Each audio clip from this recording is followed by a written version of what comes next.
Angie here. I'm the coordinator for the YES program. In case we have not yet met in person, I work in the Youth Employment and Service Learning Unit in Seattle Parks and Recreation, and we are based at Miller Community Center Annex, which is next door to Miller Community Center in Capitol Hill in the central area.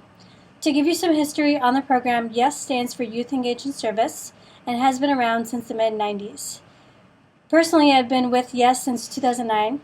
Before 2009, YES was a summertime only program, but now runs all year. I'm making this Mentoring 101 video as a refresher for most of you and an introduction to some newbies. I know you all do not have time to meet as a group, so I thought this would be the next easiest thing. I hope to address any questions or concerns you may have, and I welcome any suggestions you have to offer. I'm always looking to improve the program. First, I want to explain what it means to be a mentor.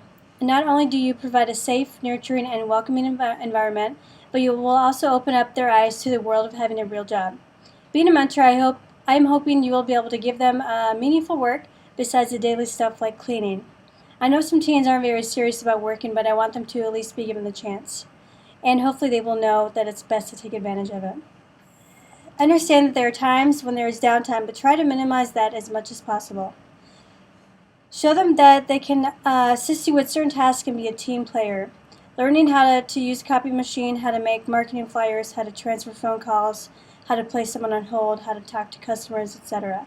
We want their scope of work to have a lasting impression on them, and to really learn some tangible and useful skills for their future job experience.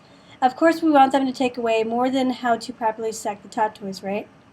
Seeing as how you will be their direct supervisor, working with them possibly every day, once they're at their sites, they will have lost contact with me and the other YES staff. You are the ones that they will remember. Hi, my name is Don, and I work in the teen programming unit. And for School Time YES, which is more of a leadership program, it's held during winter, spring, and fall, and you refer the youth that you would like to be working at your site. So whichever youth you might want to refer to YES, those are the ones that you'll be supervising. During the summertime, you sign up to be a mentor and fill out what type of work they'll be doing at your site. And you'll be assigned a youth that YES thinks will be a good fit. After interviewing them, let me know if you have any questions about this. Another difference between school and summertime YES is the length and amount of training provided. In school time, you receive about a month and a half worth of trainings, ranging from customer service, answering phones, using the copy machine, computer skills, and others. There are also a lot of team building games incorporated. After the weekly trainings, they are dispersed out onto their sites to complete their remaining 120 hours. We also hold a mid-session during summer, which usually falls in the middle of the 6 weeks, and it's an outdoor service project for some sorts. It's always fun to bring the youth back together because besides the orientation and celebration, they do not see much of each other.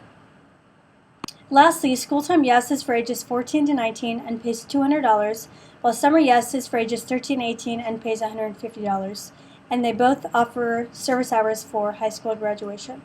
Some important things to know after signing up to be a mentor: the youth are responsible for filling out their timesheet and not you. It is not your job, and if they ever ask you to work on their timesheet, let me know and I will talk to them.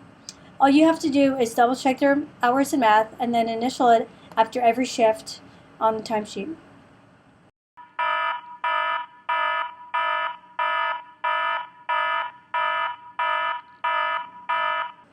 And this is very important. YES will provide a pocket folder or a little binder to the youth, and this is the only place that their timesheet should ever be. It is very hard to read their timesheet after they fold it up and bring it back and forth to their site, especially if they use pencil. It gets wrinkled up and no one can read it. If they want an accurate and legible timesheet, please enforce that they use pen and keep it in their binder at their work site. Again, very important. If they have an issue with this, again, please let me know. I consider myself to be very responsive to phone calls and emails. Initial problems should be handled on-site between mentors, other site staff, and the volunteer. However, persistent problems should be reported to YES staff. We do follow a 3 strikes and you're out policy. A strike can be any of the following: no communication with your supervisor, which includes you and or the YES staff, being late or absent too many times, bad behavior or attitude, not completing the tasks that they are assigned, inappropriate dress, etc., things like that. Our first strike, as stated in our service agreement and the registration paperwork, is a verbal warning. The second is a written and signed warning and/or phone call to the guardian. The third strike being dismissal from the program by YES staff. The hours that they complete up until dismissal would count for their required service learning hours for high school, but they will not receive the stipend or any partial stipend. We can give you a copy of the service agreement so you are aware of what they are signing and agreeing to, along with their parents.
Speaking of problems, the following things might be obvious, but I do need to let you guys know about all of them.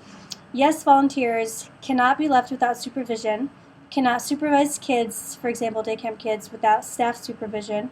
They do not count as staff in staff to camper ratio requirements. They cannot prepare but can handle food to assist staff in serving it. They cannot handle money. They are not allowed to operate power tools. They should not be clowning around with participants as if they are one. When they're on the clock and on the job, they should be acting like an employee.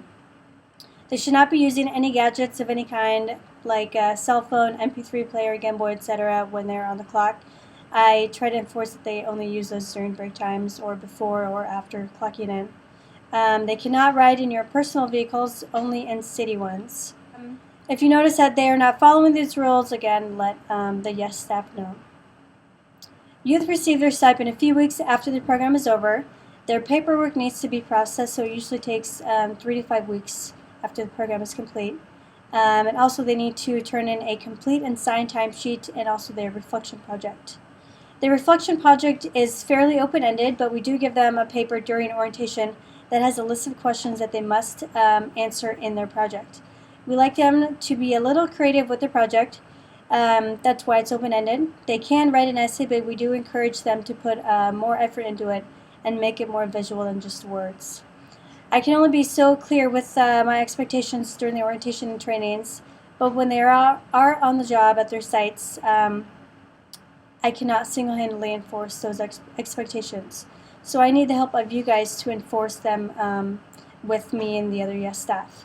Not only enforce them, but be strict with your volunteer and be consistent with what you say to them and with any other volunteers that you may have at your site.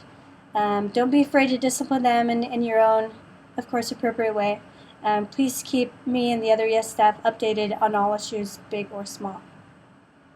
One issue that comes up frequently, especially during the school time YES, is that youth do not know how or when to draw the boundary lines that differentiates them from being a participant and being a YES volunteer at the site that they normally hang out at. This goes along with what I just mentioned about expectations. They must have their YES provided badge and act like a volunteer when they are on the clock. This is all part of the experience. They need to learn how to separate themselves from their friends when they're working and to understand that they have a different role at their new site, whether they visit it or not. Another issue that is common and very important is their hours. Some are very confident from the beginning that they will complete 120 hours. Although I do check check in with them during their site visits, some still do not get enough hours, thus not being able to qualify and get their stipend. Please try your best to make sure they are projected to complete their hours. During the school year, I try to do site visits at least every 2 weeks. During the summer, about the same. The purpose of the site visits, besides checking their timesheets and hours, is to see how they're doing at the site and to talk to other staff members to make sure that they are being responsible, following expectations, guidelines, and rules. This is why it is extremely important to have their schedules as close to the start of the program as possible. It helps me know what day and what time I can visit a youth at their site and I expect them to be there. If they call in absent, late, sick, or for whatever reason they have, they must notify their mentor and YES staff via email or phone call. If I'm doing site visits and I'm not aware that they aren't at work, it's not fair to me to be driving around when I don't need to be. This is to get them to learn how to communicate with their supervisors and to make them see if they don't communicate, there can be repercussions. And it is unprofessional to not let anyone know about their absence. Another expectations I have for the mentors is that you adhere to the L&I laws for Washington State. Here's the scoop. If the youth are 14 and 15, they can only work 3 hours a day, and 8 hours on Saturday and Sunday, and a max of 16 hours a week. And they can start as early as 7 a.m., but they can work no later than 7 p.m. For youth 16 and 17-year-old, they are able to work up to 4 hours a day and 8 hours Fridays through Sunday, 20 hours a week. And they can start at 7 a.m. and as late as 10 p.m. during the week, and midnight on Fridays and Saturdays. Please refer to the site or let me know if you have any questions about any of that. It's very important that we follow the laws. Introducing your volunteers to the other staff at your site within the first week of them working, in case they aren't familiar with them, would also be a good idea.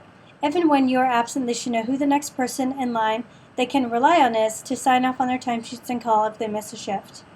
Remember, we, the YES staff, are your best friends, and we are here to make your YES experience the best one ever. So definitely let us know if you have any questions, concerns, suggestions, etc. We are always open to them. Below is our contact information.